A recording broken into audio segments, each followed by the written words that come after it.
neste ponto específico de diversificação dentro de fundo imobiliário, a gente precisa lembrar qual é a natureza de cada um desses dois primeiros componentes que você muito bem citou, Mafê. Você tem um fundo de tijolo e você tem um fundo de papel. No fundo de tijolo, você é sócio daquele ativo ou daquele conjunto de ativos que está ali dentro do fundo. E no fundo de papel, você é credor de uma dívida. Então a natureza é diferente. Quando a gente olha para o fundo de papel, ele tem uma natureza que aparentemente é mais defensiva, e de fato é. Por quê? Quando a gente olha para o vértice da origem dele, ele é uma dívida. E a dívida prevalece ao equity, né, quando você tem problema com aquele ativo. Ou seja, deu problema com uma empresa, normalmente o devedor recebe primeiro para o proprietário poder receber. Né? Então, por esse fator, você já parece que você já está mais protegido.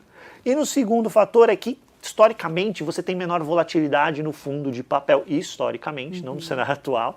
Você tem menor volatilidade no fundo de papel do que no fundo de tijolo. Então, aparentemente, ele vem para defender formar um colchão ali na sua carteira. Além disso, como ele é um produto de dívida, eu chamo o fundo de papel como um repassador de seu indexador. Então ele vai devolver no seu indexador. Se o indexador é o IPCA, ele vai te devolver IPCA. Se o indexador é CDI, ele vai te devolver o CDI, sempre com uma taxa de juros acoplada.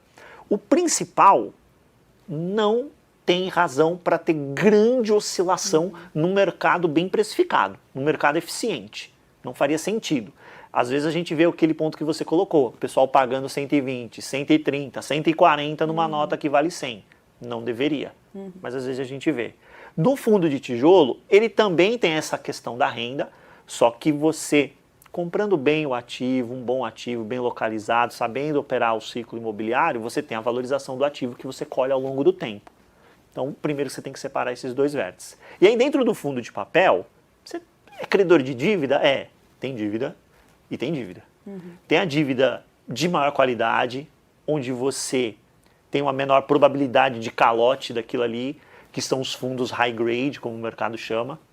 E aí tem aquela outra dívida que é um pouco mais apimentada, que a taxa, que tanto seduz a turma, é maior, só que o risco implícito ali é maior. Que o mercado embelezou chamando de high yield, eu detesto esse nome, porque ele de fato é um high risk ou low grade. E já olhando de fora, já induz até um... Eu costumo dizer que o high yield foi a carruagem, né, foi a abóbora e os ratinhos que a fada madrinha chegou e jogou a magia, e aí chamaram de high yield. Agora a gente está vivendo um cenário que bateu meia-noite. Tá? Então a carruagem e os alazões voltaram a ser a abóbora e os ratinhos, porque ele mostrou que de fato ele é. De fato ele é um ativo que tem mais risco. Ele é um high risk. Né? Ou low grade, menor qualidade. Não tem problema nenhum com isso.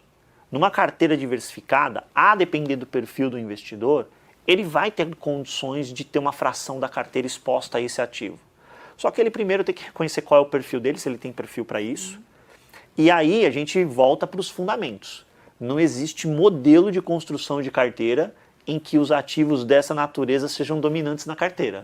Ele é uma fatia ali para apimentar, né? Se fosse um prato, é aquele molho apimentado, né? Você não vai jogar, o seu prato não é só pimenta. A pimenta é só um tempero. Boa. Exato.